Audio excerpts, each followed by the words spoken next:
Bismillahirrahmanirrahim. Waltakum minkum ummatun yad'una ilal khairi wa ya'muruna bil ma'rufi wa yanhauna 'anil munkar wa ulaika humul muflihun. Alhamdulillah, puji syukur kita haturkan kehadirat Allah Subhanahu wa taala. Di pagi yang indah ini Allah mengumpulkan kita dalam suasana belajar bersama. Semoga Allah Subhanahu wa taala menjadikan kita hambanya yang istiqomah. Sebelum kajian dimulai, kami briefing dengan panitia, kemudian menanyakan kenapa kajian di Al-Falah ditiadakan. Karena materi di Al-Falah membahas masalah riba, panitia minta kalau begitu materinya dipindah di sini. Sehingga untuk materi yang diumumkan 5 keistimewaan Nabi sallallahu alaihi wasallam diganti dengan tema apa tadi? Sengsara bersama riba. Seingat saya di masjid ini sudah pernah kita bahas tentang masalah riba. Mungkin 2 tahun yang lalu ya. Bahkan kita bedah buku dan beberapa jamaah juga sudah memiliki bukunya. Insya Allah dengan buku itu sudah cukup untuk mewakili materi yang saya sampaikan. Sudah dibaca belum? Belum? Atau sudah hilang bukunya? Baik, saya akan membahas dari sisi riba dalam akad kontemporer. Insya Allah di kesempatan kali ini kita akan mengupas beberapa transaksi riba dalam akad kontemporer. Akad kontemporer berarti akad yang ada di masa sekarang dan sudah menjadi hal yang ma'ruf di tengah masyarakat di zaman sekarang. Hadirin yang dimuliakan Allah Subhanahu wa taala, muqaddimah sebelum seorang ulama menyampaikan sebuah fatwa terhadap kasus yang sifatnya kontemporer adalah dia harus memahami kasus tersebut. Upaya untuk memahami kasus itu disebut dengan upaya tasawwur. Disebut dengan tasawwur. Bagaimana memahami kasus sesuai dengan realita yang ada. Karena itulah ketika seorang ustadz atau ulama ditanya tentang sebuah masalah, maka tahap pertama yang akan dia lakukan adalah mencari data terkait masalah yang ditanyakan. Karena itu kalau penanya nggak jujur, dia menyembunyikan sebagian data dalam kasus, bisa jadi fatwanya akan melenceng. Ada sebuah kaidah yang mengatakan al-hukmu far'un an tasawwuri. Hukum itu turunan dari bagaimana cara orang memahami sebuah kasus. Sehingga kalau caranya keliru atau pemahamannya keliru, maka bisa dipastikan nanti akan memberikan hukum yang salah. Makanya ketika orang ditanya, misalnya dia bertanya kepada Ustadz, Pak Ustadz, apa hukumnya menyimpan harta biar saya punya warisan? Ya, jawabannya secara umum boleh, dan itu pendapat jumhur para sahabat, kecuali Abu Dzar Al-Ghifari radhiyallahu anhu, yang beliau punya pandangan manusia nggak boleh nyimpan harta, dan itu termasuk kunuz yang wajib untuk dikeluarkan. Karena itu menurut Abu Dzar, ketika orang menerima pendapatan seberapapun, maka yang boleh dia ambil hanya secukupnya untuk hidup di hari itu. Sisanya wajib dia keluarkan, wajib dia sedekahkan. Sehingga dalam fikihnya Abu Dzar nggak ada istilah zakat, karena orang hanya mengambil secukupnya, sisanya dikeluarkan. Namun ini bertentangan dengan fikihnya jamahir para sahabat, sehingga sempat bikin ramai di kota Madinah sampai akhirnya, dan itu terjadi di zaman Utsman ibnu Affan, sampai akhirnya Abu Dzar memilih untuk kemudian mengasingkan diri dan beliau tinggal di daerah Rabadah. Dan pendapat yang benar, memiliki harta hukumnya boleh, nyimpan harta hukumnya boleh. Dalil yang paling kuat dalam masalah ini adalah bolehnya atau Allah Subhanahu wa taala menjelaskan tentang hukum masalah warisan. Dan ada syariat tentang zakat. Sementara zakat itu berlaku untuk tabungan dan bukan berlaku untuk pemasukan. adanya aturan tentang warisan menunjukkan bahasanya orang itu boleh memiliki harta peninggalan sampai dia mati. Kalau kemudian nggak boleh, berarti aturan ini nggak berlaku. Apa manfaatnya aturan itu diturunkan oleh Allah? Kalau ternyata kaum muslimin tidak diizinkan untuk nyimpen harta, karena berarti setiap orang yang mati pasti dia sudah nggak punya warisan. Adanya aturan warisan menunjukkan orang boleh nyimpen harta. Yang kedua, adanya aturan zakat. Zakat mal itu berlaku untuk apa? Zakat mal itu berlaku untuk pemasukan atau tabungan? Yang benar yang mana? Pemasukan atau tabungan? Apa bedanya pemasukan dengan tabungan? Apa bedanya pemasukan dengan tabungan? Kalau tabungan sudah pasti pemasukan, kalau pemasukan belum tentu jadi tabungan. Betul kayak gitu ya? Ya. Ada orang pemasukannya 5 juta, tinggal di gedangan, istrinya 4. Berapa tabungannya? Tekor ya. Baik. Sehingga bagian dari keadilan syariat, ngitung zakat itu bukan berdasarkan pemasukan, tapi berdasarkan tabungan. Ada sebagian orang yang keliru ketika ngitung zakat. Gajimu berapa? 5 juta. 5 kali 12 berapa? 60. Sudah nisab, keluarkan 2,5%. Dia nggak mempertimbangkan tiap bulan kebutuhannya berapa.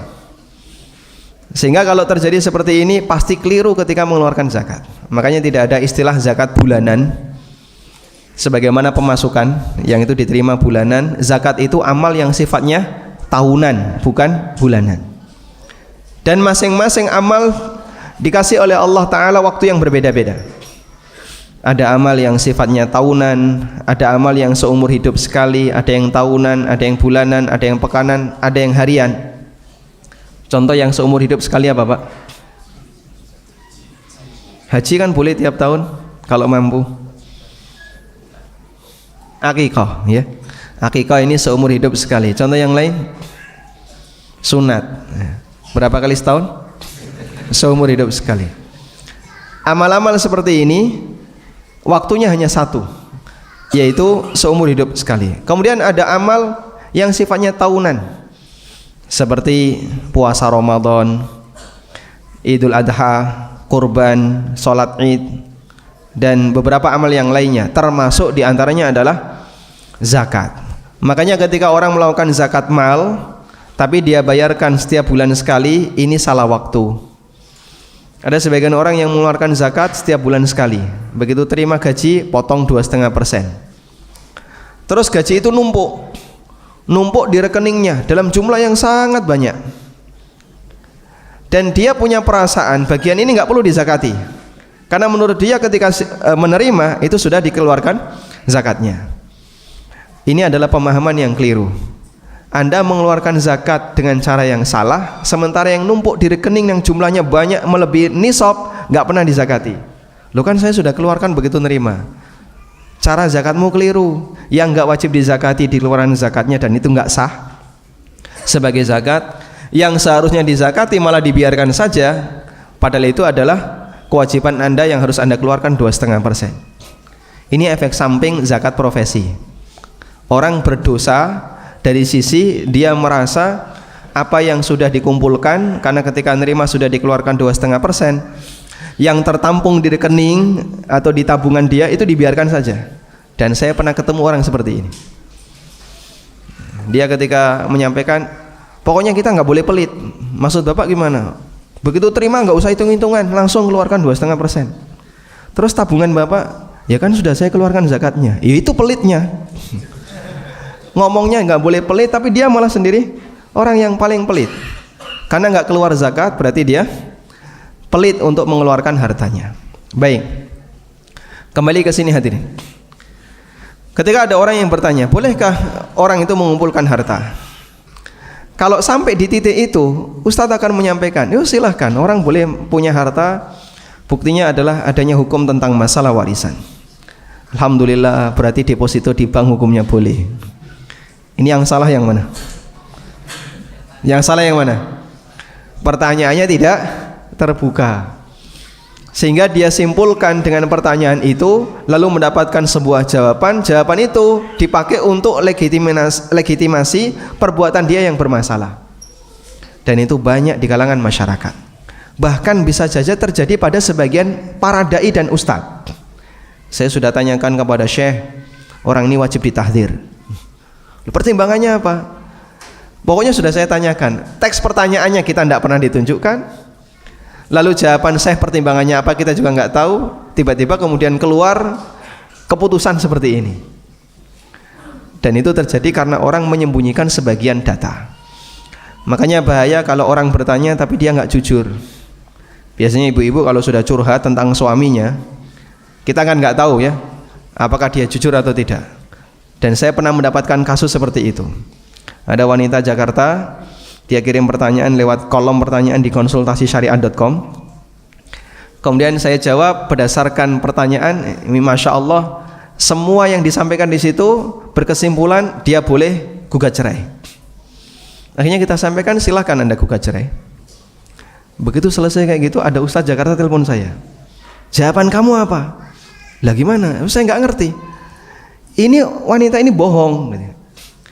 Yang dolim itu bukan suaminya, tapi justru istrinya. Nah, saya kan nggak tahu, saya bukan qadhi. Maka bedakan antara mufti dengan qadhi. Kalau qadhi, dia nggak boleh memberikan keputusan sebelum mendengarkan pihak kedua. Kalau mufti, dia nggak berkepentingan dengan pihak kedua. Bapak-bapak curhat tentang ibunya, tentang istrinya. Saya nggak perlu tahu, coba istri bapak bawa ke sini. Seorang ustadz tidak perlu untuk tahu bagaimana penjelasan lawan pihaknya, karena fatwa itu tidak mengikat. Beda dengan qadhi. Kalau qadhi, hakim menetapkan hukum dan itu mengikat. Makanya kalau Anda bertanya tentang masalah warisan, Ustadz ada kasus seperti ini di keluarga kami, kira-kira pembagian warisannya bagaimana? Ustadz bisa ngasih jawaban berdasarkan informasi yang Anda sampaikan. Meskipun bisa jadi kalau itu dibawa ke keluarga, ada yang nggak terima. Oh enggak kok, ini masih haknya itu, ini masih haknya itu. Ustadz nggak ngerti, dan bukan kewajiban Ustadz harus mendatangkan mereka. Karena dalam posisi ini, sang mufti, orang yang memberikan fatwa, dia hanya menyampaikan sesuai data yang masuk, dan dia tidak berkewajiban untuk mendatangkan pihak yang lain. Beda kalau dalam masalah peradilan. Makanya Daud alaihi salatu wassalam, ketika kedatangan dua orang yang saling sengketa, yang satu orang mengatakan, inna hadza akhi lahu tis'un wa tis'una na'jah wa liya na'jatun wahidah faqala akfilniha wa azzani fil khitab. Ini teman saya, ini saudara saya, dia punya 99 kambing, sementara saya cuma punya 1 kambing. Lalu dia minta kambing saya yang 1 itu biar genap jadi 100 kambing dia. Wa azzani fil khitab, dan dia lebih pintar ngomong daripada aku. Lalu apa kata Daud? Laqad dzalama bi akhika, kamu telah mendolimi saudaramu. Tapi ternyata itu ujian dari Allah Ta'ala. Apa yang dilakukan oleh Daud ini salah atau benar? Disalahkan oleh Allah. Kenapa? Para ulama mengatakan kesalahan Daud alaihi salatu wassalam, yang ketika dia diingatkan oleh malaikat sampai akhirnya beliau sujud sungkur, bersujud kepada Allah Ta'ala, dan ayat itu menjadi ayat sajdah dalam mushaf kita. Sebabnya adalah karena Daud baru mendengar informasi satu pihak, sementara pihak yang kedua dia belum bicara, sudah diputuskan hukumnya. Makanya kalau dalam perkara sengketa, dalam perkara hukumah memberikan hukum, dan dia orang yang berwenang karena dia pejabat pemerintah, tidak boleh memutuskan perkara hanya di satu pihak, hanya setelah mendengarkan satu pihak. Tapi kalau fatwa bukan syarat. Yang penting ketika dia mendapatkan data, penanya menyampaikan sesuai dengan yang dia tahu dan dia cerna sesuai yang dia pahami, dia boleh berfatwa. Baik. Selanjutnya kita akan membahas beberapa contoh riba dalam akad kontemporer. Ada beberapa pilihan: GoPay, kemudian e-money, Shopee Pay, terus rekening bersama di marketplace, sehingga di situ ada gratis ongkir. Mau mana dulu yang dibahas? Mana dulu? Kalau semuanya kan ada urutannya ya. GoPay, e-money, ShopeePay, atau rekening bersama yang ada di marketplace. GoPay. Gak bosan GoPay? Di marketplace. GoPay sama OVO sama ya. Baik, usul mana dulu? Di marketplace. Baik, Anda belanja di marketplace, Pak? Mungkin di sini banyak yang belanja di marketplace. Kalaupun nggak belanja ya sering nonton ya.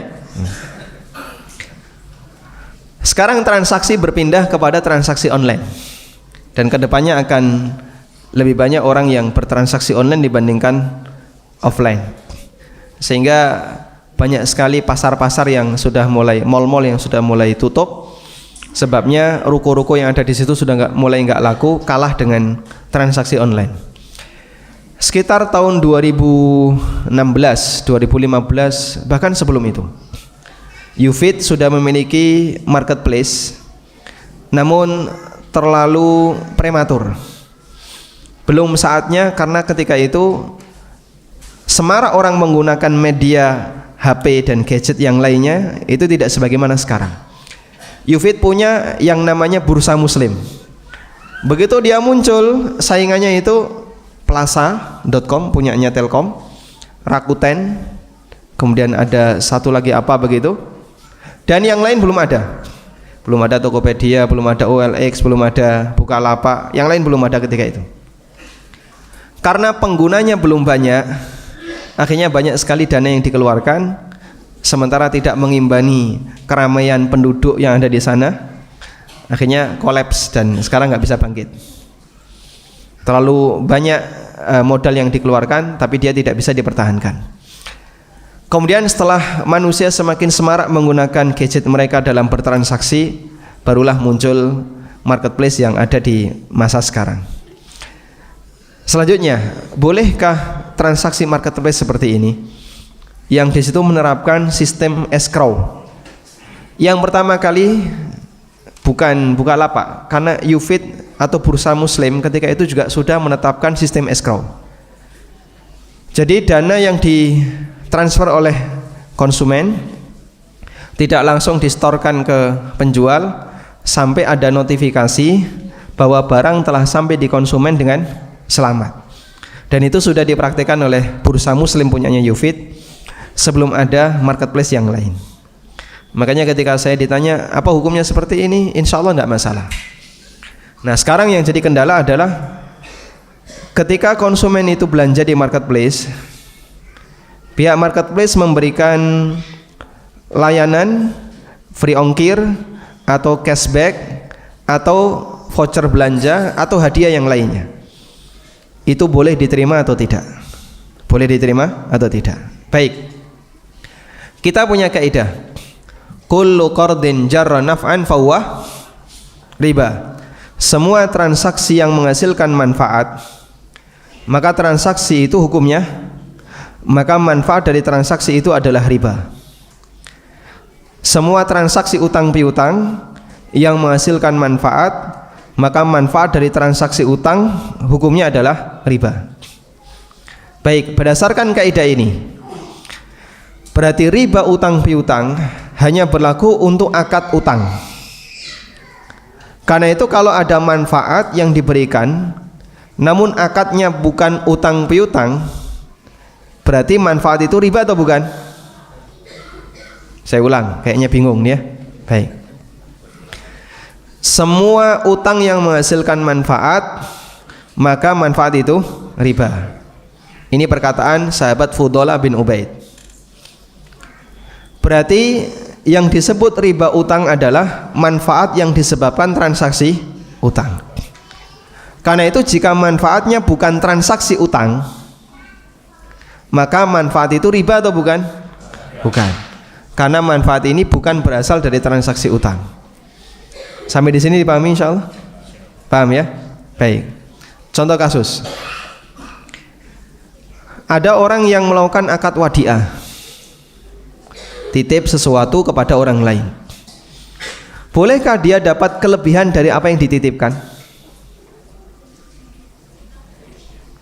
Bolehkah dia mendapatkan manfaat dari apa yang dititipkan? Misal ya, Anda titip duit di tetangga Anda. Pak, saya mau umroh, ini ada duit 20 juta di rumah. Daripada kesepian, saya titipkan ke tempatnya Bapak. Saya mau umroh 1 bulan selama Ramadan. Anda titip 20 juta di tempat teman Anda, kemudian ditinggal umroh. Pada waktu Anda pulang, ketika Syawal, uang itu Anda ambil. Dan saudara Bapak ini, teman Bapak ini ngasih hadiah pisang misalnya. Boleh nggak diterima? Kenapa? Akadnya bukan utang piutang tapi titip.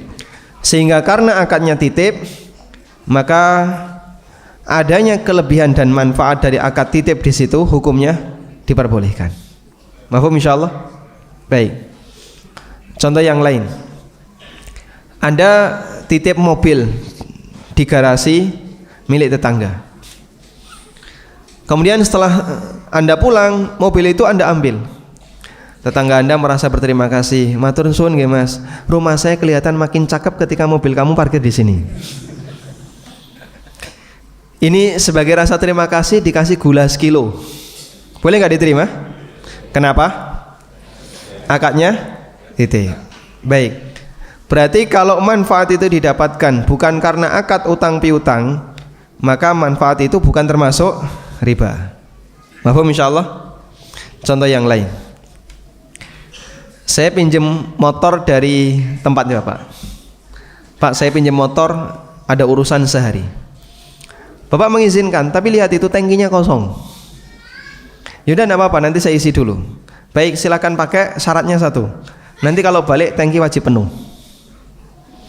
Akhirnya motor saya bawa, saya isi bensin, terus saya pakai seharian. Sebelum saya kembalikan, saya ke pom dulu, saya isi penuh, baru saya kembalikan. Boleh atau tidak? Boleh atau tidak?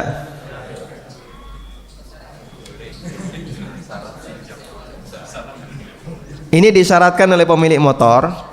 Kalau kamu mau mengembalikan, pokoknya diisi penuh tangkinya.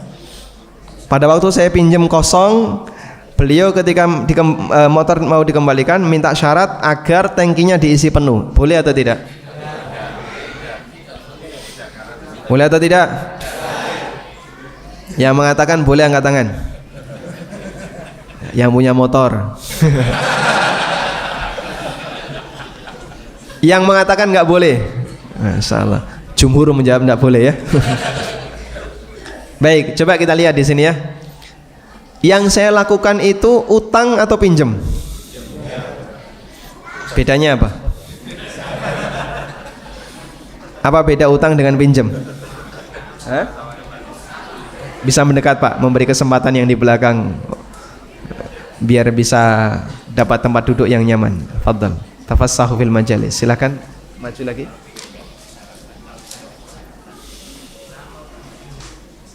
Apa beda pinjam dengan utang? Kalau pinjam nggak ada persyaratan, kalau utang ada persyaratan. Contohnya gimana?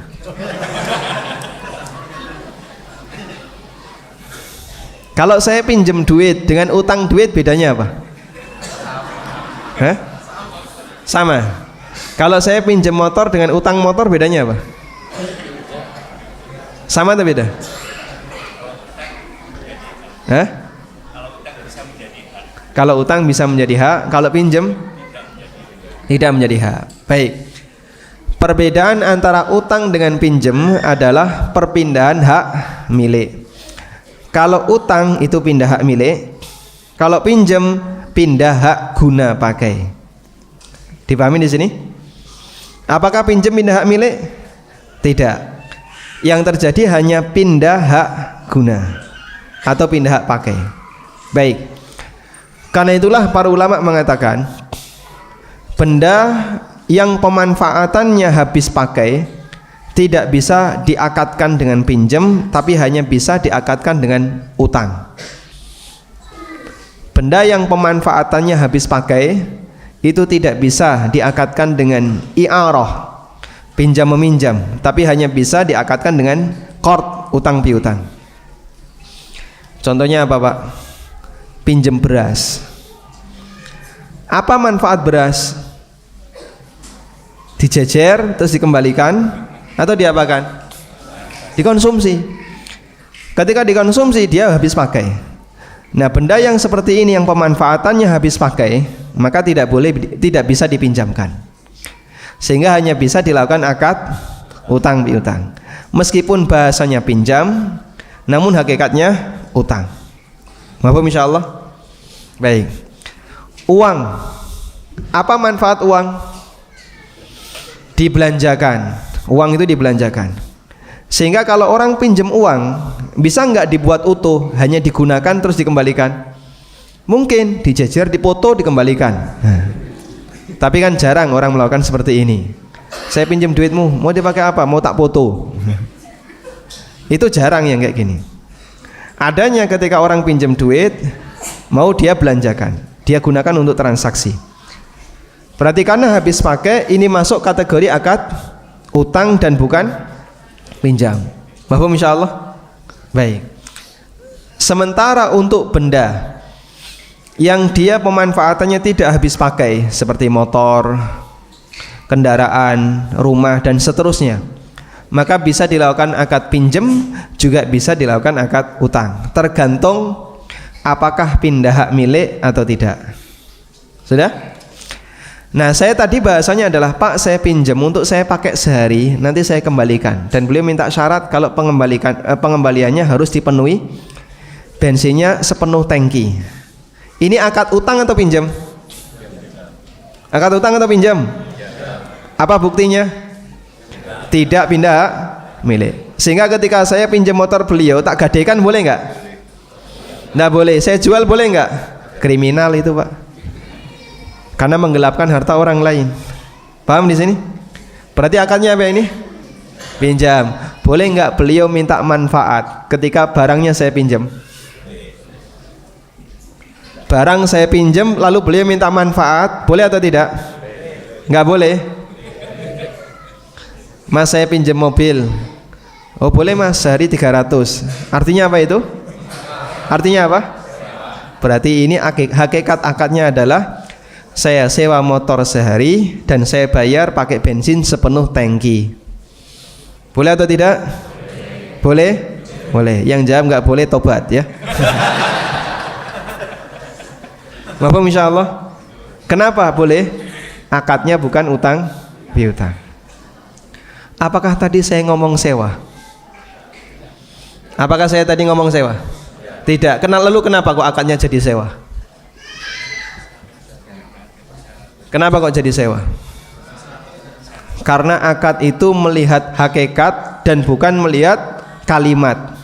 Paham ya? Akad itu melihat hakikat dan bukan melihat kalimat. Coba dibuktikan. Di luar ada penjual es, ada penjual minuman, ada penjual herbal, penjual baju. Anda datang ke penjual minuman, Mas, bungkuskan 2, saya minta bungkus 2. Dibungkuskan 2, Anda lari. Dikejar nggak? Kenapa? Belum bayar. Tadi kan saya ngomongnya saya minta bungkus 2. Saya tidak ngomong saya beli 2, tapi saya ngomong saya minta bungkuskan 2. Apakah akadnya minta atau jual beli? Kok bisa minta jadi berubah jual beli? Orangnya jualan ya. Sehingga akad itu melihat hakikat bukan melihat kalimat. Maka ada sebuah kaidah, al-ibratu fil uqud bil lafzi, al-ibratu fil uqud bil ma'ani la bil lafzi. Yang menjadi acuan dalam akad adalah tujuannya dan bukan kalimatnya. Sehingga bisa jadi ngomongnya pinjem, ya silakan kamu pakai, tapi bayar 200 per hari. Ngomongnya pinjem tapi disuruh bayar, berarti itu hakikatnya adalah akad sewa, dapat manfaat dan digantikan dengan nilai tertentu. Mahfum insyaallah? Mahfum ya? Baik, ini contoh adanya manfaat untuk transaksi selain untuk transaksi selain utang piutang, maka manfaat itu bukan termasuk riba. Paham insyaallah ya? Baik, sekarang kita kembali ke marketplace. Apa tahapan pertama ketika orang belanja di marketplace? Coba kita lihat skemanya ya. Tahap pertama apa? Tahap pertama buka internet dulu ya. Ini nggak usah dihitung ya. Tahap pertama apa ketika orang belanja di marketplace? Milih barang. Dia milih barang. Setelah milih barang ditaruh mana? Ditaruh di keranjang belanja. Selanjutnya diapain? Nyari barang yang lain, taruh di keranjang ya. Nyari yang lain, taruh di keranjang gitu ya. Kita kan hobi cuma naruh di keranjang. Ketemu barang yang menarik, taruh di keranjang. Betul begitu? Meskipun belum tentu beli. Yang penting pokoknya ketemu barang menarik, taruh di keranjang. Baik. Kemudian setelah ditaruh di keranjang diapain, Mbak? Check out, bayar ya. Lalu Anda transfer. Setelah transfer, barang dikirim dari pihak supplier, lalu barang tiba di tempat Anda. Baik. Di sini ada 4 tahapan: milih barang, taruh keranjang. Ini nggak perlu dicatat ya. Anda sudah pengalaman yang kayak gini ya. Milih barang, taruh di keranjang, bayar, kirim. Sudah? Pertanyaannya, dari skema seperti ini apakah sudah terjadi akad jual beli? Dari skema ini apakah sudah terjadi akad jual beli? Sudah atau belum? Anda di marketplace itu ngapain? Ingin membeli barang atau main-main? Beli. Berarti sudah terjadi akad jual beli atau belum? Sudah. Sejak kapan terjadi akad jual beli? Sejak kapan? Sejak milih, sejak dimasukkan keranjang, sejak membayar, atau sejak barang dikirim? Sejak? Baik, sejak pembayaran. Kita punya kaidah. Setiap akad ada konsekuensi akad. Begitu ya? Jika ada akad sementara tidak berlaku konsekuensi akad, maka akad itu dianggap batal. Sehingga ketika orang melakukan transaksi atau akad apapun tapi tidak diberlakukan konsekuensinya, maka akad itu dianggap tidak berlaku. Contohnya apa, Pak? Misalnya ada orang menawarkan diri, saya mau nikah dengan kamu, tapi dengan syarat selesai nikah kita pisah selama-lamanya, nggak usah dinafkahi, nggak usah ketemu sampai mati. Iki ngopo rabi kok iki? Sah nggak akadnya? Kenapa? Konsekuensinya nggak jalan. Sehingga ketika di situ tidak ada konsekuensi apapun, maka akad itu dianggap tidak ada. Saya mau jual rumah ini kepada Bapak, tapi saya boleh memilikinya sampai mati. Boleh nggak kayak gini? Nggak boleh. Kenapa?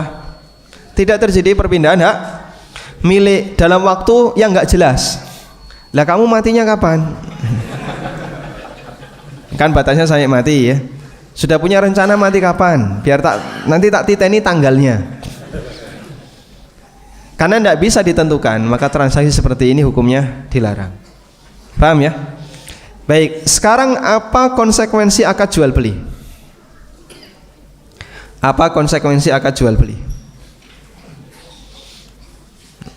Sudah pernah jual beli belum? Sudah, berkali-kali sejak usia SD. Sekarang ditanya apa konsekuensi akad jual beli?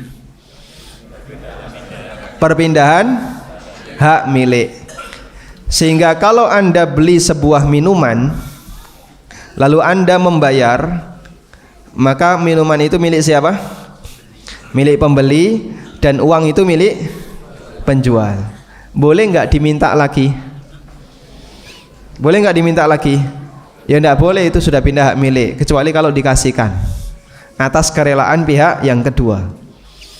Paham di sini insyaallah? Alhamdulillah. Baik. Kalau Anda beli minuman misalnya seharga 3.000. Minuman yang Anda terima ini disebut muawwad. Uang yang Anda setorkan disebut iwad. Kalau Anda beli minuman atau beli barang harga 5.000. Barang yang Anda terima namanya muawwad. Uang yang Anda serahkan namanya iwad. Tulisannya gimana Pak? Muawwad, mim, ain, wawu, dod, saudaranya sod. Iwad, ain, wawu, dod. Iwad itu alat bayar, muawwad itu objek yang dijual, yang ditransaksikan. Paham di sini? Baik. Kalau orang sudah menyerahkan iwad, maka itu sudah menjadi hak penjual. Dan ketika penjual sudah menyerahkan muawwad, maka itu sudah menjadi hak pembeli, meskipun belum diterima. Paham? Sehingga ketika sudah terjadi akad muawadot itu akad komersil, maka telah terjadi perpindahan hak. Iwad menjadi haknya penjual, muawwad menjadi haknya pembeli.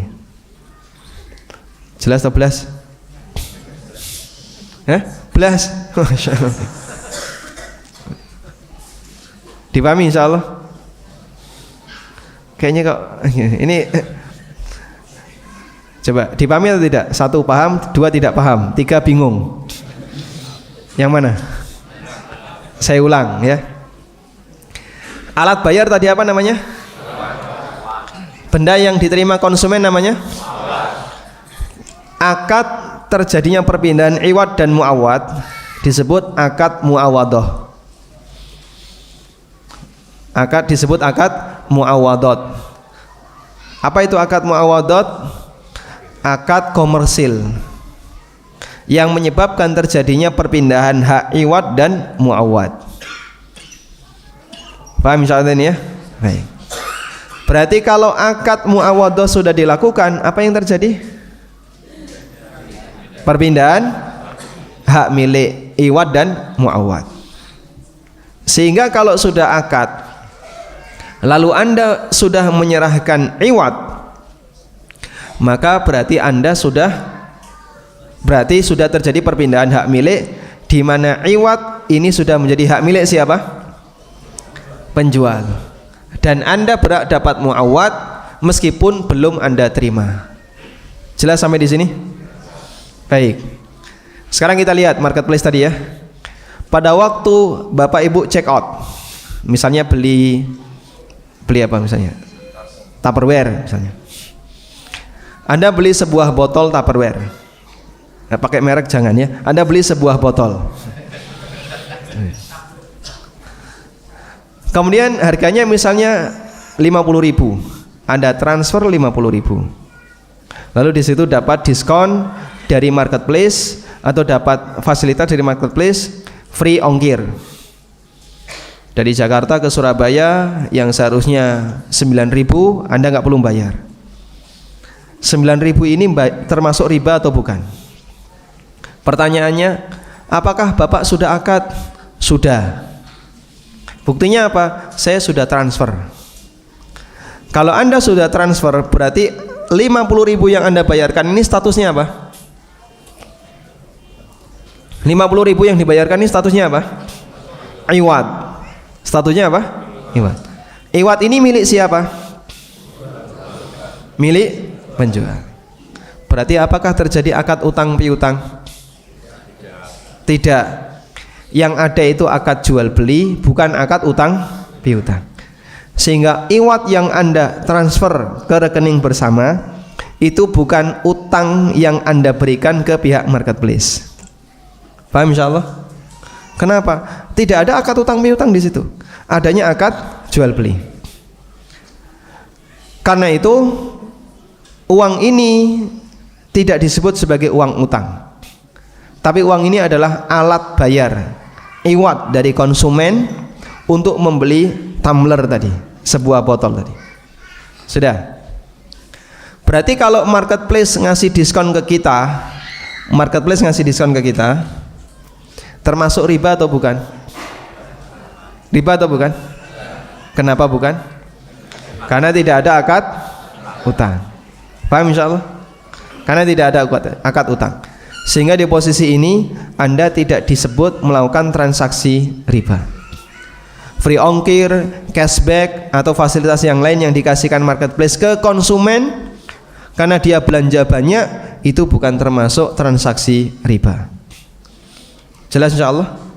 Baik.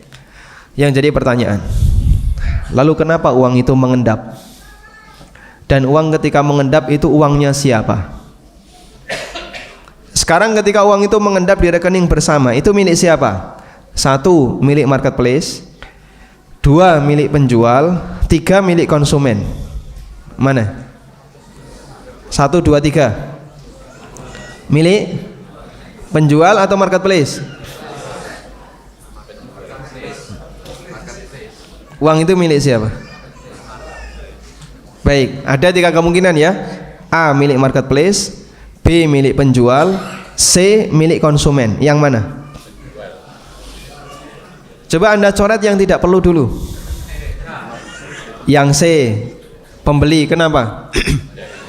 Karena sudah dia bayarkan, berarti sudah bukan lagi milik dia. Tinggal 2. Kemungkinan yang pertama marketplace, kemudian yang kedua penjual. Mana yang lebih tepat?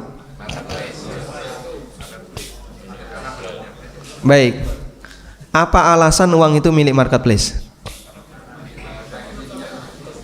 Belum sampai di tempat penjual. Apakah karena belum sampai jadi hak milik orang itu? Kalau uang kita titipkan di tempat orang lain, apakah jadi milik yang dititipi? Jadi milik yang dititipi atau bukan? Bukan. Anda selesai bekerja, dapat duit 5 juta, dikasihkan ke istrinya. Apakah itu milik istri?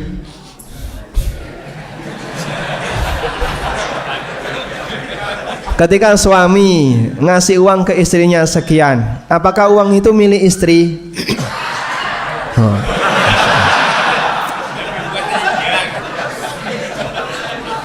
Ijma ummahat milik istri ya. Milik istri atau bukan, Pak? Hah?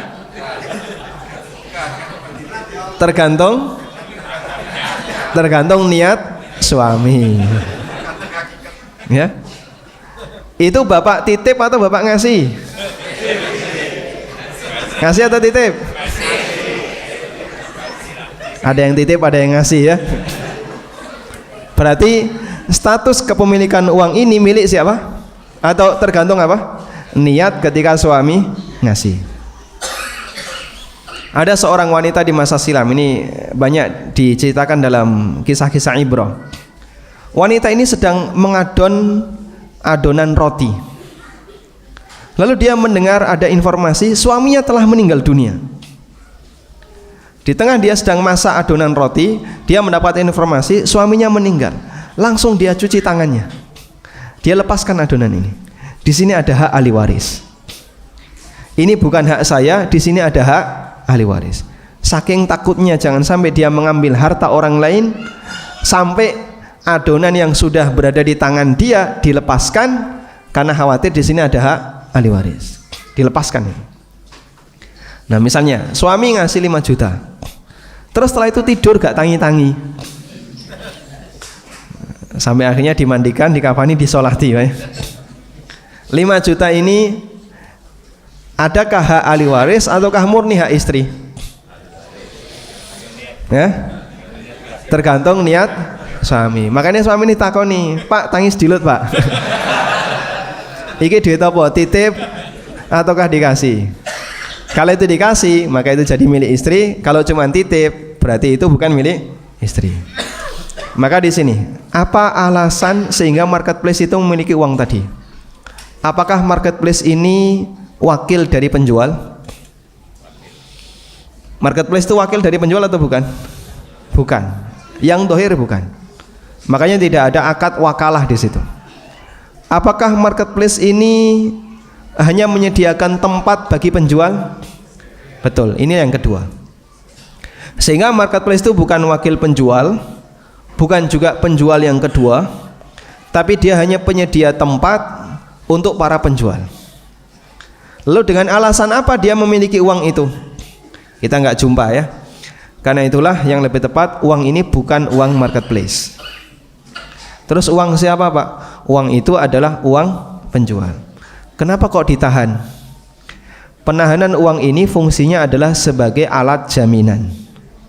Makanya akad yang terjadi adalah akad domanah dan bukan akad utang atau akad yang lainnya. Uang itu adalah jaminan. Saya tahan uang ini sampai saya mendapatkan kepastian barang yang kamu jual tiba di tempat konsumen. Karena saya nggak ingin ada banyak penipu di sini. Kalau kemudian uang sudah bebas saya transfer, wah nanti ketika ada banyak penipu, pasar saya akan sepi. Dan sekarang kan saingan ada di situ ya. Ada sebagian marketplace yang penipunya banyak. Akhirnya mulai ditinggalkan oleh para customer. Ada marketplace yang dia berusaha untuk bertahan. Dan itu kuat-kuatan di sistem platform atau mesin yang mereka buat. Ada sebagian mesin yang bisa gampang dihack, gampang dibajak, sehingga para penjual penipu itu begitu sudah transaksi uang ditransfer mengendap di mana rekening bersama, dia bisa ngehack kode apa begitu, ketika dimasukkan sudah ada notifikasi barang sampai, padahal barang belum dikirim. Akhirnya uang masuk ke rekening.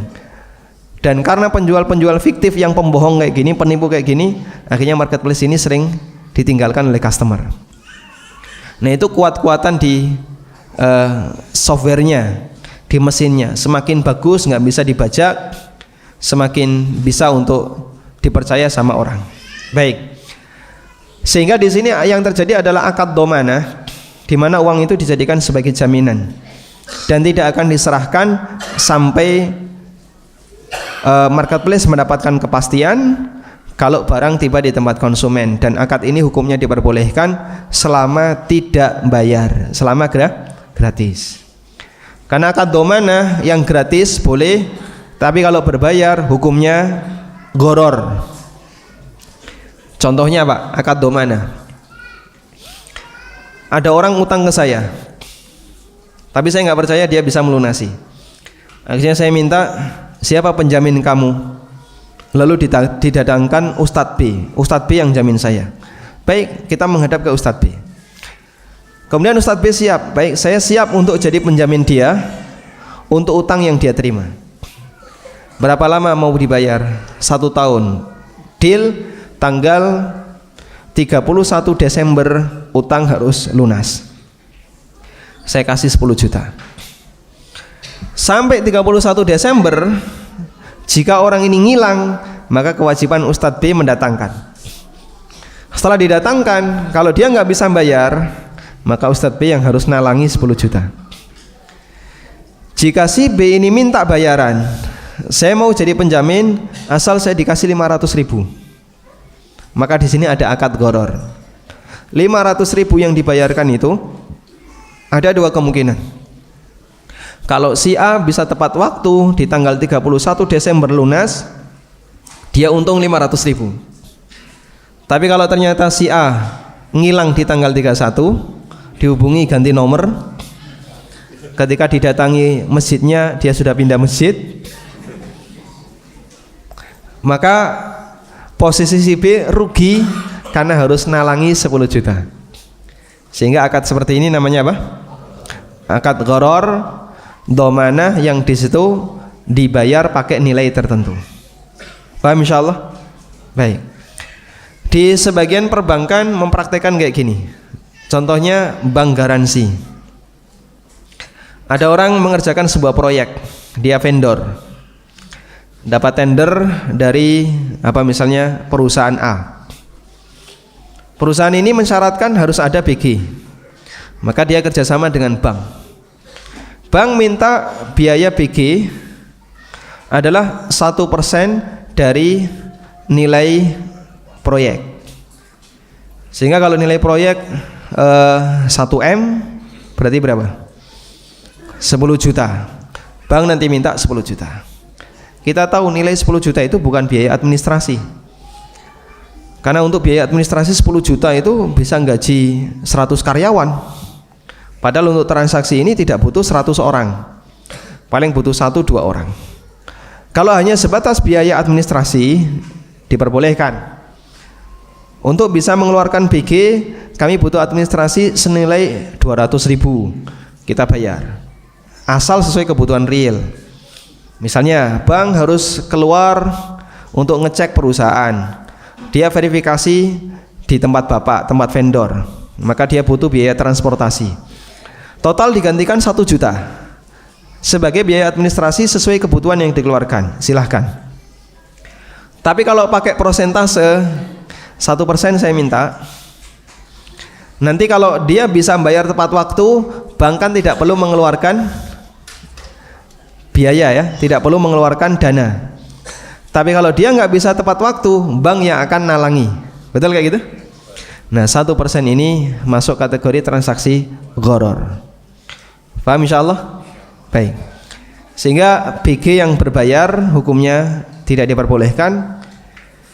Dan ini sudah masuk dalam fatwa islamqa.info yang diasuh oleh Syekh Muhammad Al-Munajjid.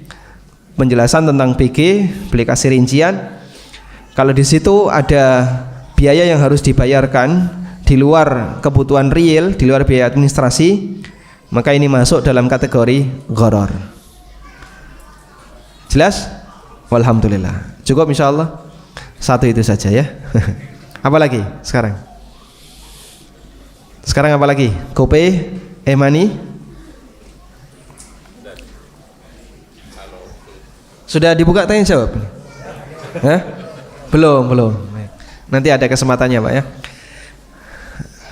Sudah cukup atau mau tanya jawab? GoPay sekarang. Kita bahas GoPay. Sekarang kita akan bahas GoPay. Tentang bagaimana skema dalam GoPay, saya nggak perlu cerita karena Bapak Ibu sudah berpengalaman di sana. Sekarang kita lihat bagaimana pendekatan para ustadz dalam melihat GoPay. Ada 4 pendapat di sana. Pendapat pertama mengatakan GoPay itu akadnya utang.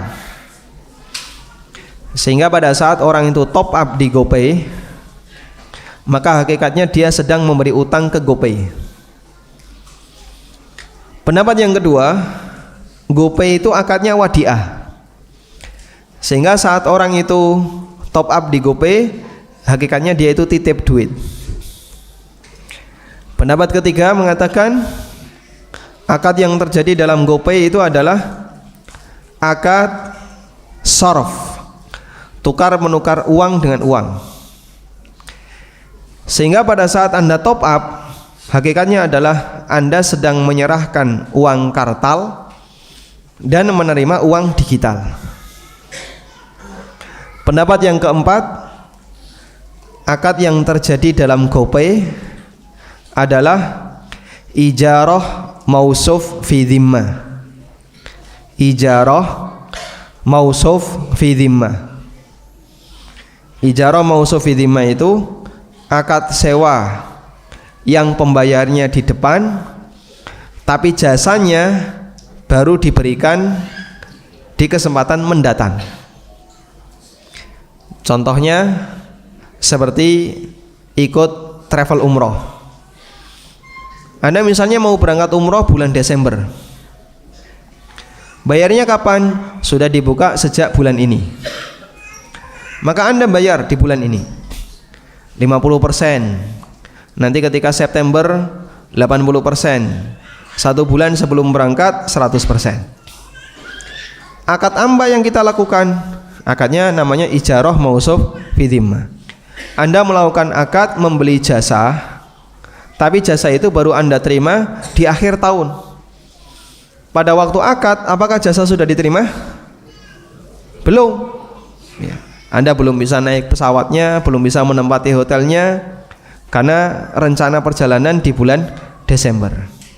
Akad seperti ini disebut dengan akad mausuf, ijarah mausuf fi dhimmah. Apa hukumnya? Boleh. Hukumnya apa? Boleh. Baik.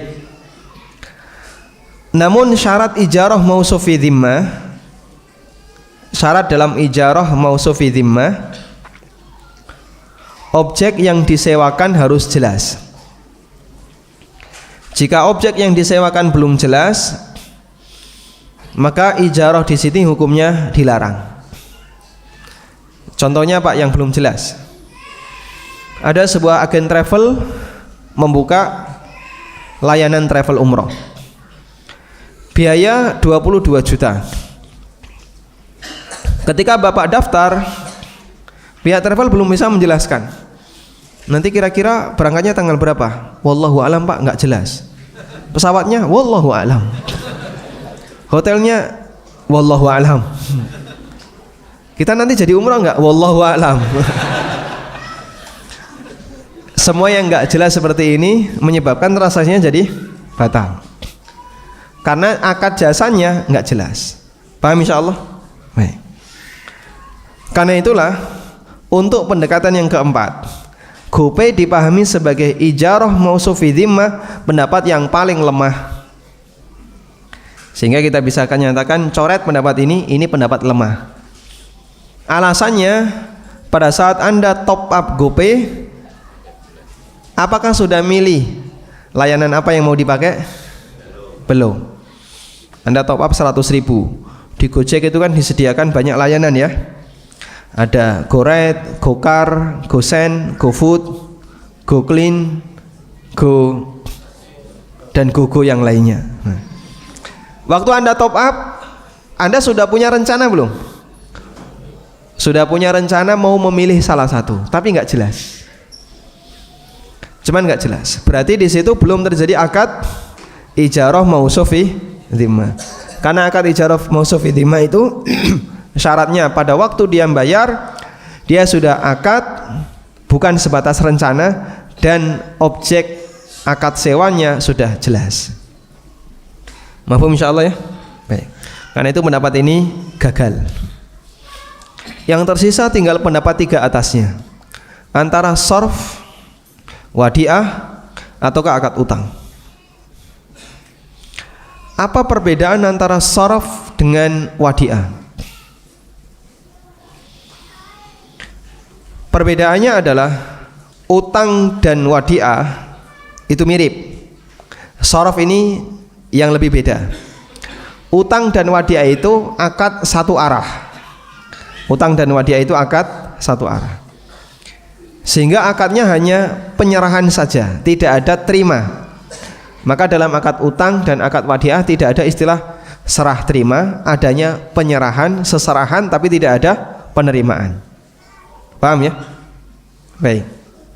Sehingga misalnya begini, Pak, saya utang 10 juta.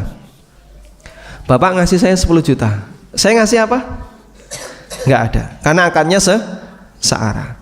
Seperti hibah, sedekah, zakat, itu akad searah. Nah, akad yang sifatnya searah seperti ini tidak ada apapun yang diterima. Dia akad satu arah. Beda dengan sarf. Sarf itu contohnya apa, Pak? Anda nuker rupiah ke dolar. Pada waktu Anda serahkan rupiah, Anda dikasih apa? Dolar. Berarti ada yang diserahkan, ada yang diterima. Akad ini namanya akad. Kalau bentuknya uang namanya sarf. Kalau bentuknya barang, HP dengan HP atau motor dengan motor yang kita sebut dengan barter, namanya bai muqayadah. Kalau bentuknya barang namanya muqayadah, kalau bentuknya uang, emas, perak namanya apa? Sarf. Paham ini? Dang atau belum?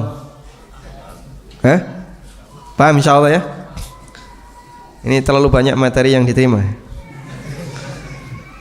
Yang nggak kuat sudah mulai ngantuk misalnya. Keberatan materi ya. Baik, pelan-pelan ya. Pokoknya yang penting Bapak paham di sini, entah keluar masjid lupa nggak apa-apa ya.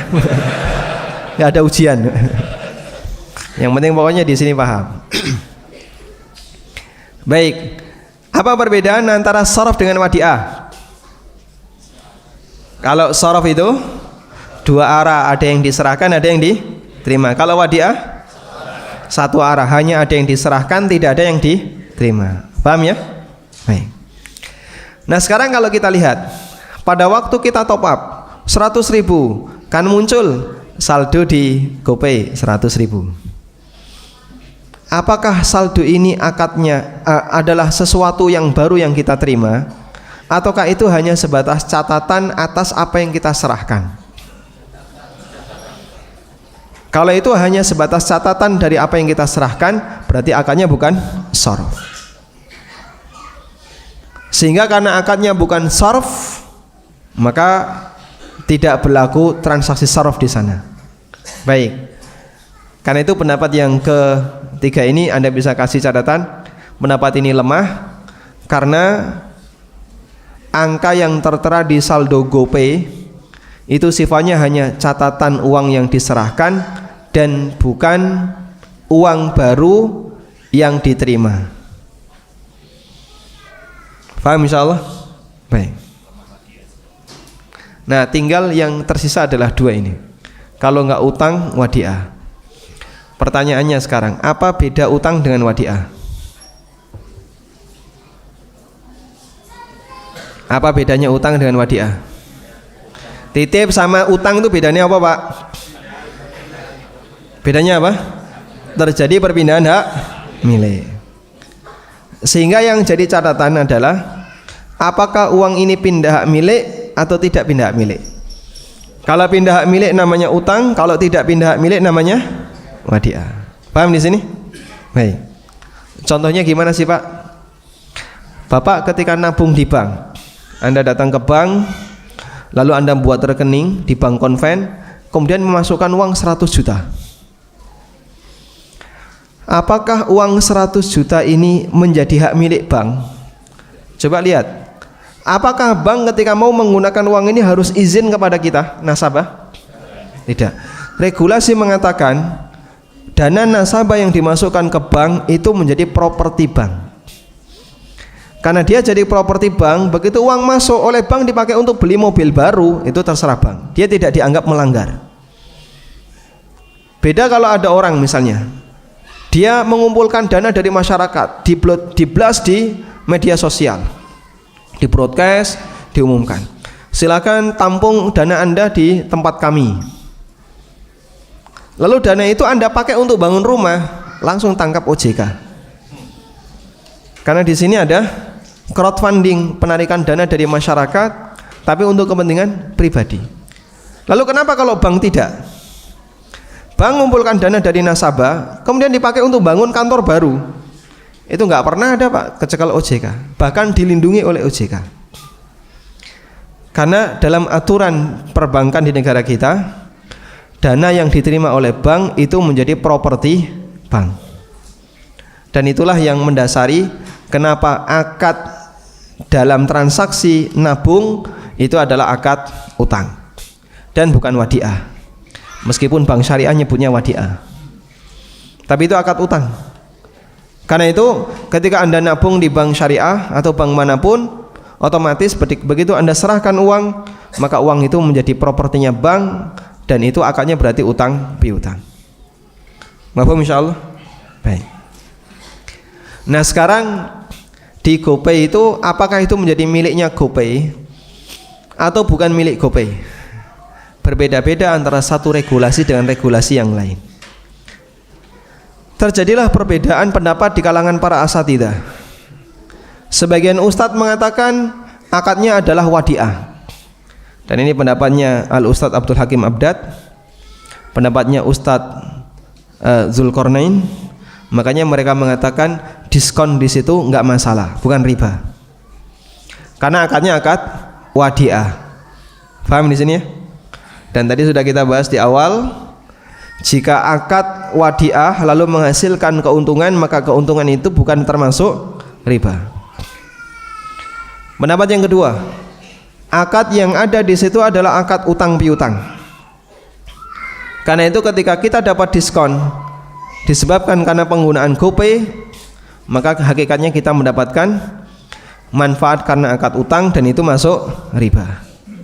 Perbedaan ini terjadi karena perbedaan dalam melihat regulasi. Menurut Ustadz A, beliau melihat regulasinya kayak gini, oh ini akadnya wadiah. Menurut Ustadz B, beliau melihat oh regulasinya kayak gini, ini akad utang. Terjadilah perbedaan fatwa. Dan mohon bagi para thalibul ilmi untuk menyadari masing-masing dihasilkan dari ijtihad. Maka kita saling menghormati, tidak perlu mencela ya.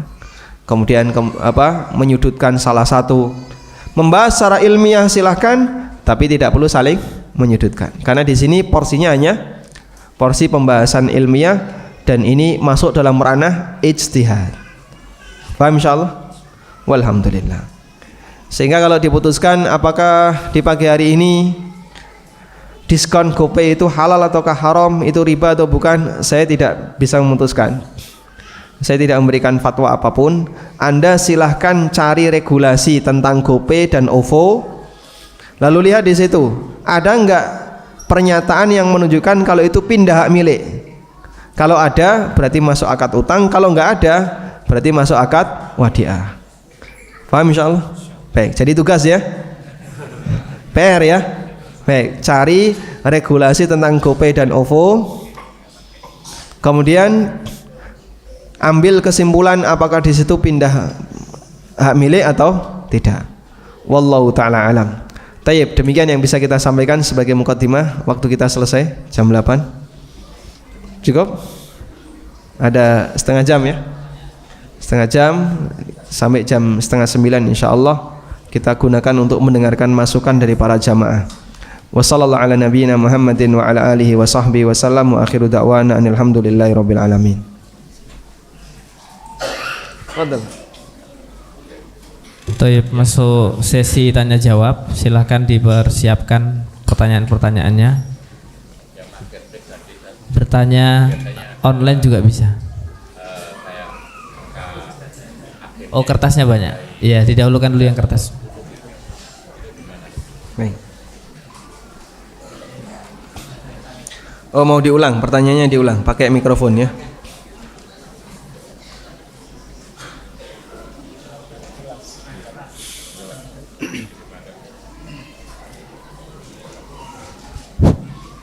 Ya, pertanyaannya adalah pada saat marketplace itu ketika kita bayar umpamanya 50.000 seperti yang diutarakan tadi ya, bayar botol umpamanya, itu ada tambahan 9 itu, angka apa ya itu namanya, angka belakangnya itu gimana hukumnya dengan tambahan 9 rupiah itu umpamanya?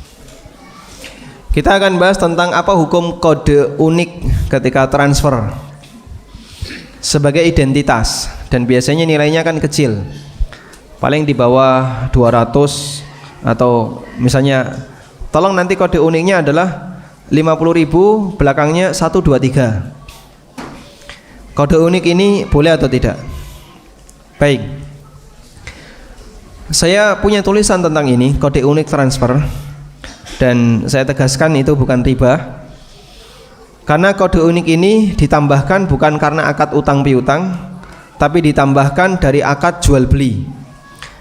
Berarti kan sama seperti ini ya, saya jual barang A, Pak ini harganya berapa? Saya sebut 10.000. Ketika Bapak membayar, atau saya sebut 9.500. Ketika Bapak membayar, saya nggak punya susuk 500. Terus saya minta, Pak genepnya 10.000 Pak ya. Lalu Anda bersedia, ya sudah, enggak apa-apa, genepi 10.000 aja. Saya bungkus barang tadi, saya dapat bayaran 10.000. Maka penggenapan tadi dilakukan atas dasar saling ridho sebagai perubahan harga. Bolehkah seperti ini? Jawabannya boleh, selama kita saling ridho. Tapi kalau Bapak nggak ridho, enggak Pak, pokoknya 500.000 balik no susuke. Anggolek 500 rupiah balik no, saya nggak punya. Akhirnya saya cari di jalan ya. Barangkali kok nemu duit 500 kececer. Nemu duit 500 kececer. Diselokan. Tak cukup, tak cuci, tak serahkan. Itu kalau misalnya konsumen tetap minta. Sehingga pada hakikatnya adanya kode etik itu adalah perubahan harga yang disepakati antara penjual dengan pembeli.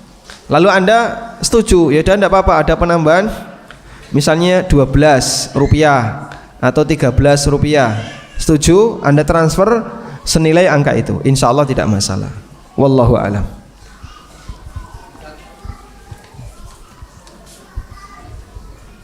Assalamualaikum warahmatullahi wabarakatuh. Waalaikumsalam warahmatullahi wabarakatuh. Saya menanyakan nih kondisi pada saat kita berakad dengan bank, ketika kita belum tahu tentang paham riba. itu terjadi pelelangan dari pihak bank kepada katakan saya. Ketika dilelang, proses lelang kan tidak mudah. Diterbitkan kembali sampai harga itu menjadi murah. Ketika ada pembeli datang, itu harus ada karena rumah itu menjadi biaya balik nama di awal sama nama saya, otomatis ada lagi biaya balik nama ke pihak notaris, melewati notaris untuk kepada akad yang baru. Nah, ketika saya merasa bahwa uang yang sudah saya masukkan di bank pada saat membeli akad rumah dengan setorannya, dengan perbaikan rumah dan segala macam mencapai hampir di atas 170 juta, di mana harus 5 tahun harus saya keluar dari rumah itu, saya merasa saya punya hak gitu loh. Ketika uang itu saya udah keluarkan, kok tiba-tiba bank mengeksekusi rumah saya misalnya, apakah uang dari hasil itu berhak saya bisa minta? Misalnya mungkin dari angsurannya kah, atau mungkin dari kelebihan biaya yang saya keluarkan untuk pembangunan dan segala macam sampai rumah itu menjadi lebih baik dari sebelumnya. Kemudian ketika disepakati, oke, saya kasih Anda misalnya hanya 10 juta dari sekian itu, daripada rumah itu menjadi hilang, karena memang karena sedikit saya paham tentang hukum misalnya, bahwa tidak mungkin bank juga ngotot ketika saya tidak mau tanda tangan misalnya, karena ini menjadi hak bagian saya, karena ketika saya tidak memutuskan saya tidak mau tanda tangan, karena ini masih jadi hak saya sampai kesepakatan angka yang diterbitkan bahwa uang yang saya harus terima sekian tidak saya sepakati, kira-kira itu menjadi hak saya atau tidak, Tat? Akhirnya menjadi 10 juta saya terima, apakah itu halal enggak buat saya, Tat? Baik. Assalamualaikum warahmatullahi wabarakatuh. Waalaikumsalam warahmatullahi wabarakatuh. Dengan asumsi, saya pakai asumsi ya, akad bapak dengan bank adalah akad yang syar'i pada waktu pembelian rumah, sehingga bapak beli rumah dari bank secara kredit. Bank punya rumah, bank beli rumah dari developer, kemudian dijual ke bapak secara kredit. Total angsuran 300 juta. Bapak sudah mengangsur sebanyak 170 juta. Bolehkah ketika bank melakukan eksekusi, rumah itu dilelang ke tempat orang lain? Jawabannya, secara syar'i rumah itu sudah 100% jadi hak milik bapak. Sehingga sebenarnya siapa yang paling berhak menjual rumah itu? Jawabannya adalah konsumen, pemilik, bukan bank. Kecuali kalau bapak tidak bersedia menjual sementara bapak belum bisa melunasi. Orang punya utang, dia punya kewajiban untuk melunasi utangnya. Kalau nggak punya duit, berarti dia harus cairkan omset, dia carikan aset yang dia punya. Kalau nggak punya aset yang lain selain rumah, berarti rumahnya harus dicairkan. Di saat itulah bapak punya kewajiban untuk menjual rumah itu ke pihak ketiga. Sudah? Misalnya rumah itu laku senilai 250, dijual lebih murah, bapak dapat duit 250. Lalu kewajiban bapak gimana? Bapak hanya wajib membayar kekurangannya. Dari 400 dikurangi 170, 230 itulah yang dibayarkan. Sisanya bukan kewajiban bapak. Terus bagaimana kalau misalnya konsumen tetap nggak mau jual rumah? Nanti pemerintah yang berwenang. Jadi pemerintah membekukan harta orang ini agar bisa dijual ke pihak yang ketiga, sehingga nanti hasilnya bisa dipakai untuk nutupi utang. Dan makanya setahu kami betul sekali harus ada persetujuan dari pihak nasabah, sehingga rumah tidak akan terjual kalau nasabah nggak setuju. Dan dalam hukum Islam, jika misalnya nasabah tetap nggak setuju, pemerintah berhak untuk ngambil alih, karena dia harus bayar utang. Nah, hak bapak hanya sebatas menerima sisa dari hasil lelang. Kalau sisa utang 200 juta, lelangnya 250, bapak ambil 50, yang 200 dibayarkan ke bank. Nggak apa-apa ya, jadi sisa utangnya saja yang dibayarkan ke bank, kemudian sisa pembayaran nanti boleh bapak miliki. Wallahu a'lam. Ini ada banyak sekali pertanyaan melalui kertas ya. Apa hukumnya menggunakan software bajakan? Ya tidak boleh ya, itu hak orang lain.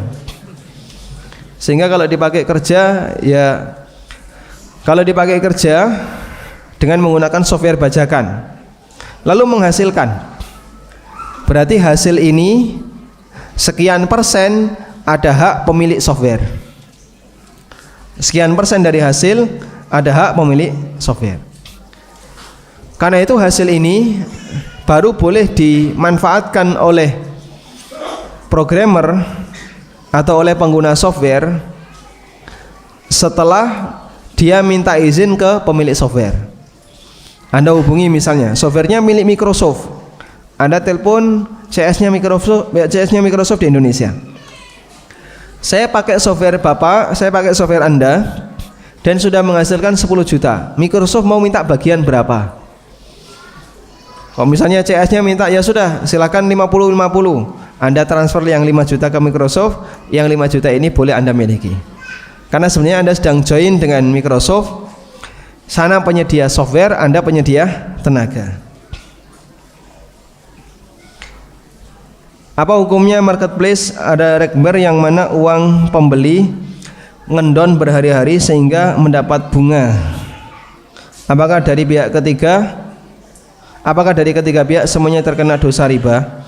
Masing-masing pihak tahu hal itu. Jawabannya tidak terkena dosa riba. Karena sebenarnya tanggung jawab Anda adalah membeli barang, Anda bayar.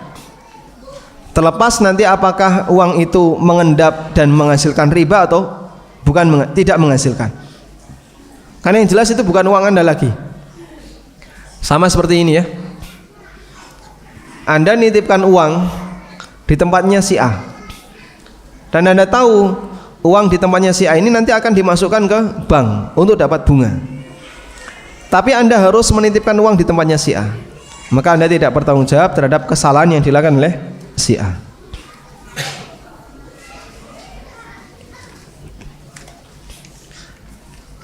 Apa itu goror? Ini butuh waktu 1 jam.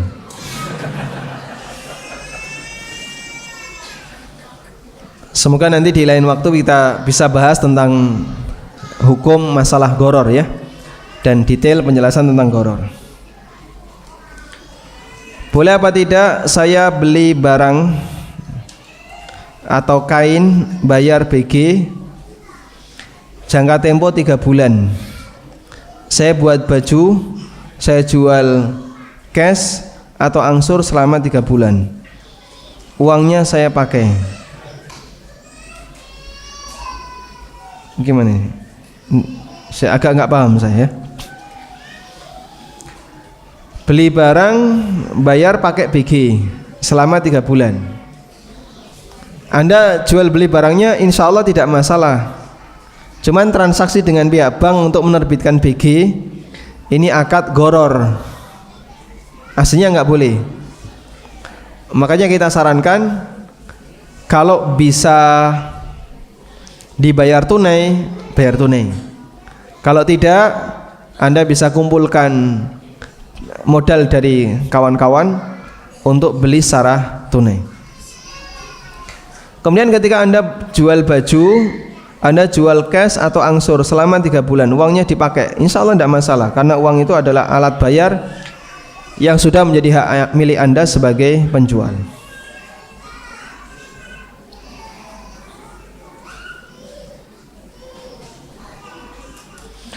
Apakah produk MLM halal kalau dijual tanpa sistem MLM atau dijual langsung seperti barang di toko? Jawabannya, selama produk itu tidak mengandung unsur haram, tidak ada najis, tidak ada barang haram di situ, maka diperbolehkan untuk dijual dengan cara yang tidak mengandung unsur gharar seperti di MLM. Misalnya Anda beli barang dari MLM, lalu Anda ecer ke teman-teman dengan harga yang lebih mahal dan mereka mau, insya Allah tidak masalah.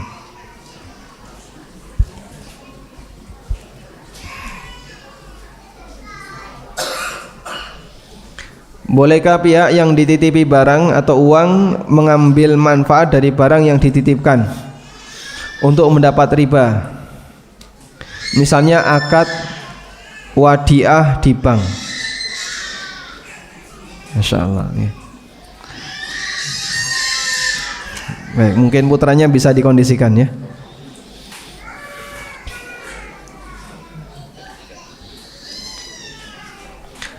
bolehkah mengambil manfaat dari barang yang dititipkan? Boleh dengan syarat dapat izin dari pemilik. Misalnya Anda titip mobil di tempatnya si A. Saya mau umroh, saya mau haji selama 40 hari. Ini kunci, ini STNK. Kalau mau pakai silahkan. Karena sudah diizinkan oleh pemilik, berarti boleh nggak yang dititipi menggunakan mobil itu? Karena sudah diizinkan oleh pemilik.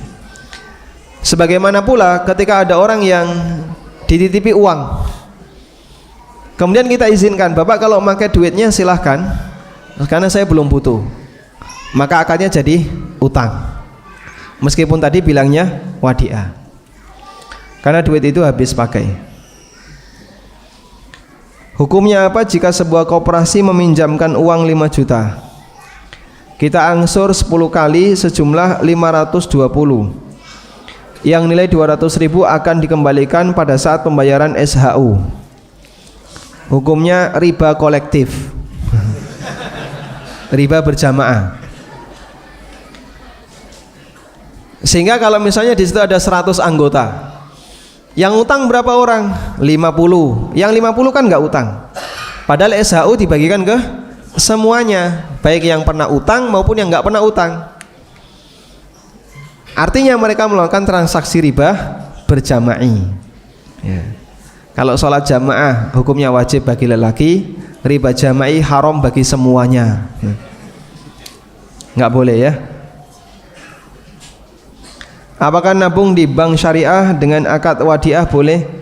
Insya Allah tidak masalah, karena kita diperbolehkan untuk menaruh uang di bank dalam rangka untuk mengamankan, sebagaimana fatwa Syekh bin Baz.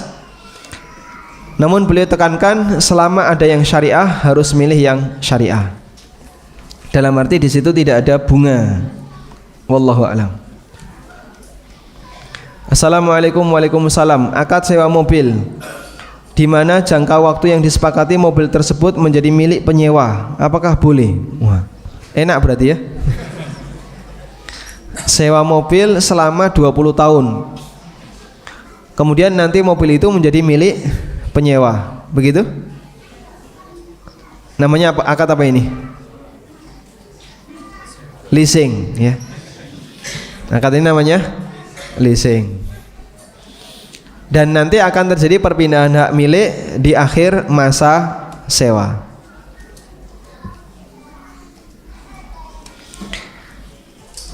Akad leasing ini dalam kajian fikih muamalah kontemporer disebut dengan ijarah muntaha bil milki atau ijarah al muntahiyah bitamlik. Akad sewa tapi berujung pindah kepemilikan. Akad sewa menyewa tapi nanti berujung pindah kepemilikan. Apa hukumnya? Ini termasuk menggabungkan dua akad dalam satu akad. Pertama akad sewa menyewa, yang kedua akad perpindahan hak milik, bisa dengan jual beli atau dihibahkan. Menggabungkan dua akad dalam satu akad, jika dia pelengkap boleh. Contohnya Pak, contoh ya, saya nyewa branding Bapak untuk saya pakai usaha, buka cabang, dan Bapak syaratkan, kamu kalau pakai branding saya, kamu harus beli bahan baku di tempat saya. Karena kalau bahan baku kamu buat sendiri, wah nanti rasanya jadi beda. Sehingga dia melakukan dua akad, yang satu akad utama, yang kedua akad pelengkap akad utama. Karena yang kedua ini kalau tidak dilibatkan, akad utama nggak jalan. Yang seperti ini hukumnya boleh. Paham insyaallah? Baik. Yang kedua, menggabungkan dua akad dalam satu akad, di mana akad yang kedua syarat akad pertama dan tidak ada hubungannya.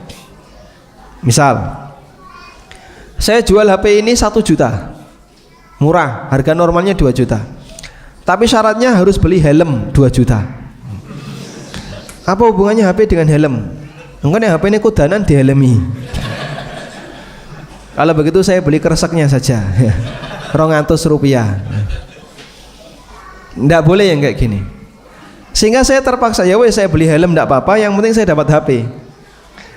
Ini yang dimaksud menggabungkan dua akad dalam satu akad. Bisa jadi motivasi dia sebenarnya akad pertama, tapi terpaksa dia lakukan akad yang kedua dalam keadaan dia sebenarnya nggak ridho karena menginginkan akad yang pertama. Ini dilarang. Paham insyaallah? Baik. Nah, untuk kasus yang kedua ini, menjadi boleh jika akad yang kedua itu sifatnya tidak mengikat. Tidak mengikat artinya apa, Pak? Masih dalam ranah pilihan. Mau dilanjutkan silahkan, nggak dilanjut silahkan. Misalnya, Bapak kalau mau beli HP, Bapak dianjurkan beli helm. Apa hukumnya beli helm? Sunnah. Maksudnya dianjurkan, ya. Nggak wajib, Pak, ghairul lazim. Bapak kalau mau silahkan, kalau nggak mau silahkan, tapi kita sarankan beli.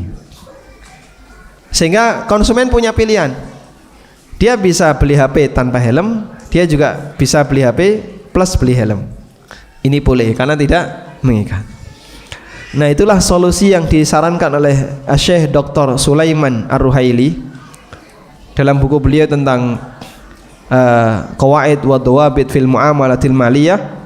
Akad ijarah muntahiyah bitamlik itu boleh asal akad utamanya sewa, sedangkan akad jual belinya jadi hak milik di akhir periode itu sifatnya pilihan, sehingga pihak penjual, pihak penyewa punya hak milih apakah nanti diserahkan atau tidak. Dan andai pun tidak diserahkan, tidak boleh ada saling paksa. Hukumnya boleh. Wallahu a'lam. Assalamualaikum. Waalaikumsalam. Shopee Pay Later. Anak-anak gandrung Shopee Pay Later, bayarnya bulan depan, riba enggak? Saya enggak pernah praktek kayak gini, ya. Jadi saya enggak tahu. Apakah ada tambahan harga?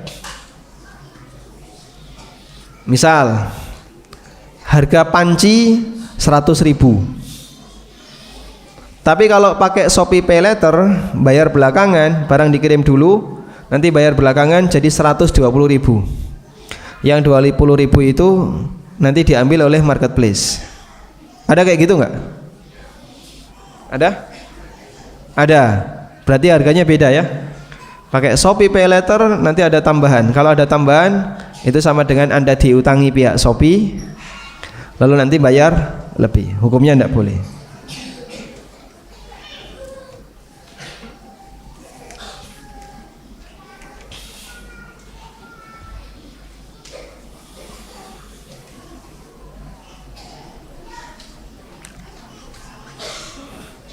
Ada yang menawarkan satu paket barang 800 gram kurma sukari seharga 275, satu botol madu kopi, satu botol madu teh. Oh, bundling, ya. Dia jual dengan cara dibundling. Semuanya harganya 275.000, dibayar tanggal 10 Maret, barang diterima 4 April. Boleh atau tidak? Tidak masalah. Karena akad dengan serah terima boleh dipisahkan. Wallahu a'lam.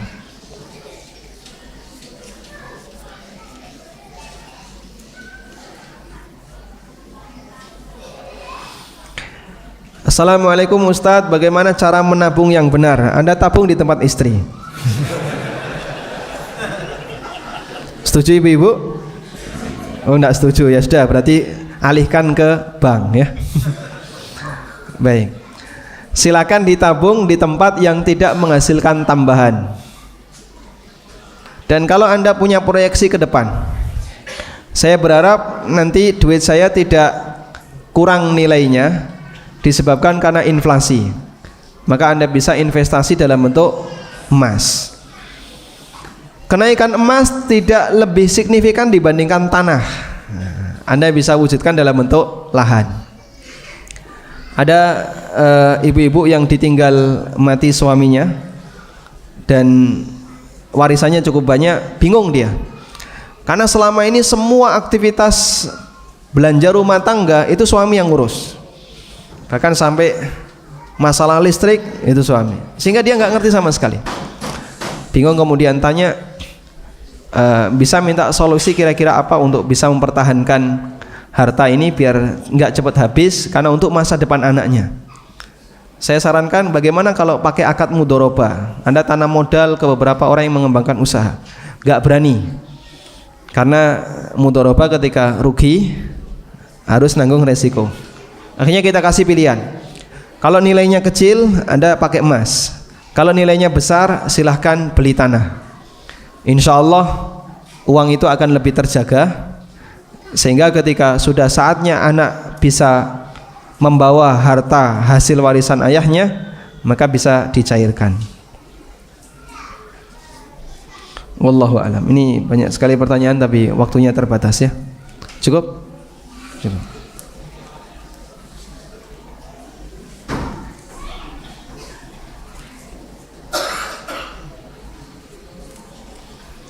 Terakhir ini, apa hukum deposito di bank syariah? Apa solusinya jika ada uang perusahaan yang banyak di bank syariah? Untuk deposito di bank syariah, mereka menyebutnya akad mudorobah. Namun real yang terjadi kelihatannya masih jauh dari akad mudorobah, karena uang ini dijamin LPS, lembaga penjamin simpanan. Sehingga kalaupun terjadi resiko, uang itu tetap utuh dan tidak akan hilang, tidak akan berkurang. Karena itu untuk disebut mudharabah belum memenuhi syarat. Sehingga saya sarankan Anda alihkan ke rekening wadiah yang tidak ada penambahan. Bahkan pihak bank syariah menetapkan juga tidak ada pengurangan. Insya Allah itu lebih aman kalaupun Anda punya atau perusahaan punya dana yang cukup besar. Wallahu ta'ala alam. Demikian yang bisa kita sampaikan. Semoga jadi kajian yang bermanfaat. Terima kasih atas kesempatan yang diberikan. Allahumma anfa'na bima 'allamtana wa 'allimna ma yanfa'una warzuqna ilma. Wa sallallahu ala nabiyyina Muhammadin wa ala alihi wa sahbihi wa sallam wa akhiru da'wana anil hamdulillahi rabbil alamin. Wassalamualaikum warahmatullahi wabarakatuh.